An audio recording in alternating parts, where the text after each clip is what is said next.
नमस्कार। ज्ञानवर्धक इस चैनल में आपका बहुत बहुत स्वागत है। आप सुन रहे हैं महाभारत के संवेदनशील प्रसंगों को एपिसोड के रूप में। पिछली वीडियो में आपने सुना होगा कि महाभारत का युद्ध शुरू होने वाला है और दोनों पक्षों की ओर से सैनिक युद्ध क्षेत्र के पास आकर डेरा डाले हुए हैं। आचार्य द्रोण भी की मनस्थिति भी अचानक बदल गई। वे गहराई तक सोचने लगे।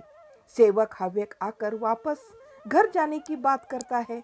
हव्यक कहता है कि गुरुजी, युद्ध के कितने भी नियम बने होंगे, परंतु क्या उस समय नियमों का पालन होता है क्या? आपके सामने यह बात कर रहा हूँ, इसलिए बुरा मत मानिए।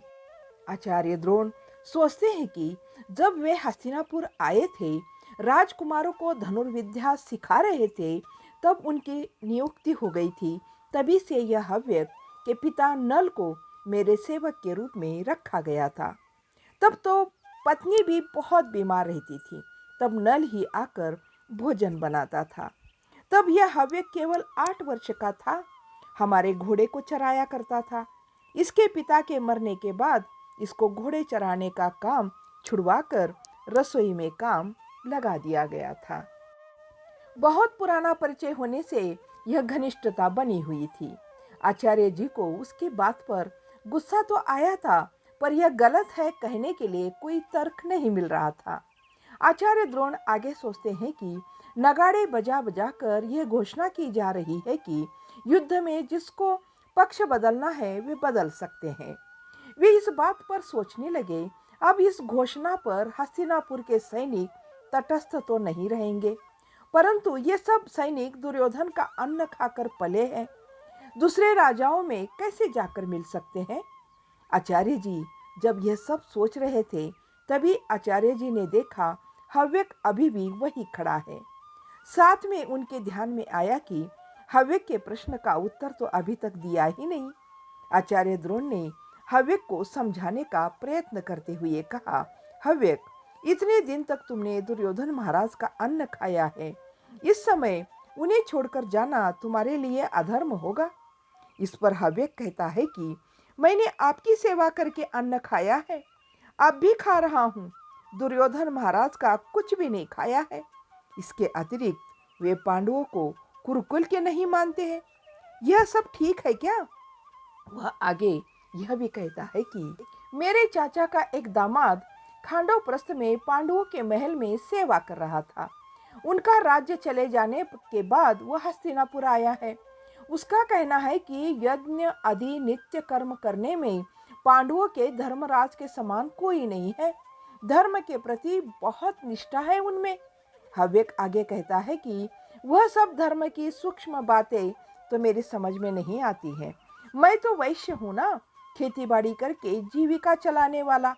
आपकी सेवा में खड़ा हुआ, बेकार का युद्ध के झंझट में मैं क्यों फंसूं? आचार्य द्रोण कुछ बोलना चाह रहे थे, उसके पहले ही उसने कह डाला कि वास्तव में मैं यहाँ रुकना नहीं चाहता। इतना बड़ा युद्ध हो जाएगा इसकी मुझे कल्पना नहीं थी। अब मुझे अपने बाल बच्चों की बहुत याद आ रही है। यदि मैं मर गया तो उनका क्या होगा? आचार्य जी ने उसे ध्यान से देखा। उसने अपनी दृष्टि नीचे कर ली। वैसे ही कुछ देर तक खड़ा रहा, बाद में रसोई में चला गया। आचार्य जी सोचने लगे, दुर्योधन को घोषणा करते समय कोई आपत्ति नहीं थी, परंतु अब लोग कितना विरोध करेंगे यह उसने कभी सोचा भी नहीं होगा। आचार्य द्रोण ने होम से निकलने वाली सुगंध ली, क्योंकि बाहर की दुर्गंध से बचने के लिए वह बहुत परेशान हो गए थे। यज्ञ से निकलने वाले धुएं के पास आकर वे पालथी मारे बैठ गए। तभी बाहर से घोड़ी की टापे सुनाई दी। उसका झप्पाके से आना, एकदम से रुकना और सवार के उतरने पर उसके जूतों के धमाके से स्वर से वे समझ गए कि वह अश्वत्थामा ही है। वह इतना लंबा चौड़ा है कि दरवाजे पर आकर खड़ा हो तो कमरे में अंधेरा छा जाता है। इस छप्पर को बनाने वालों को उसका आकार प्रकार सही मालूम नहीं था। दरवाजा छोटा रखा है। सेना मुखिया या राजाओं के लिए बनाए गए डेरे में से एक हमें दे दिया गया है। अश्वत्थामा का मुख देखते ही कोई भी कह सकता था कि उसने स्नानादि नहीं किया। उसने घुड़सवारी के अनुकूल कसे वस्त्र पहन रखे थे। उन कपड़ों पर और उसकी सफेद दाढ़ी पर धूल जम जाने से रंग ही साफ पहचान में नहीं आ रहा था। मोटे से पेट पर कसा फेटा पसीने से भीग चुका था। आचार्य जी ने उसे पूछा, कहाँ चले गए थे? खाना भी नहीं खाया? अश्वत्थामा ने कहा, हमारे रथ, घोड़े, धनुर्धारी सैनिक बिखर गए थे। उन सबको खोजकर व्यवस्थित करने में इतना समय लग गया। आचार्य ने कहा, तो भोजन? उसने कहा, हो गया, दुर्योधन महाराज के डेरे पर। ऐसा कहते हुए वह पिता के पास बैठ गया। उसके पास बैठने से पसीने की गंध फैल गई। अश्वत्थामा ने कहा, दुर्योधन महाराज कह रहे थे कि पितामह मना करने पर भी कृष्ण द्वैपायन से मिलने कृष्ण द्वैपायन बन गए हैं। धर्म की किसी सूक्ष्मता को जानने चले गए हैं।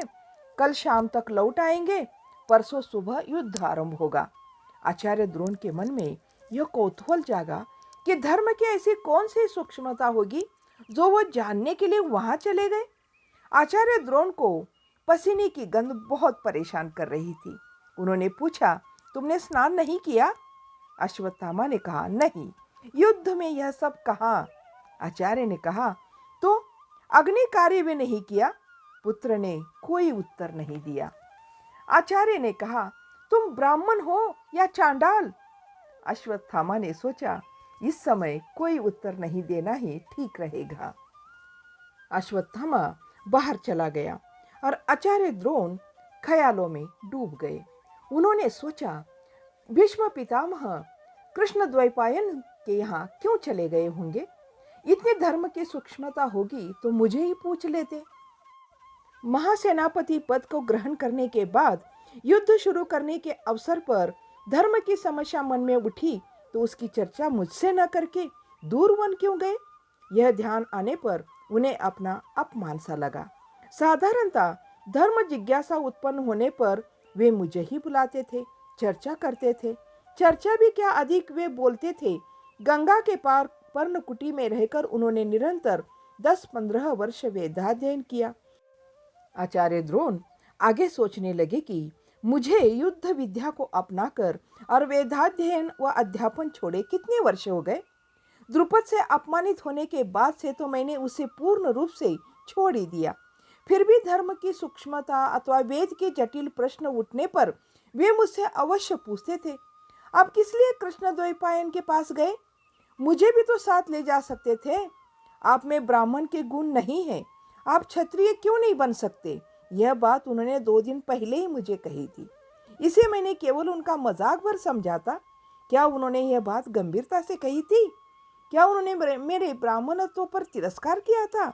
यह सोचते हुए उन्होंने 2 बार आसन बदला। वे साधारणतः पद्मासन की मुद्रा में ही बैठते थे। एक पांव दूसरी जांघ पर टिका रहता और दूसरा पांव धरती को छूता था। जब वे पांव बदल रहे थे तब अश्वत्थामा के चले जाने का ध्यान आया। रसोई में जाकर अश्वत्थामा हव्यक से भोजन मांग रहा था। तब आचार्य द्रोण ने सोचा कि यह तो खाना दुर्योधन के साथ खाकर आने की बात कही थी। अब इतने जल्दी हव्यक से भोजन क्यों मांग रहा है? आचार्य द्रोण सोचने लगे कि कैसा लड़का है, कभी स्नान, वेद, अध्ययन, पूजा, तो इसके बारे में तो कभी सोचता ही नहीं है। तो इस कहानी को करते यहीं पर समाप्त। इस कहानी का अगला भाग अगले वीडियो में जरूर देखिएगा। तब तक के लिए जय हिंद, जय भारत।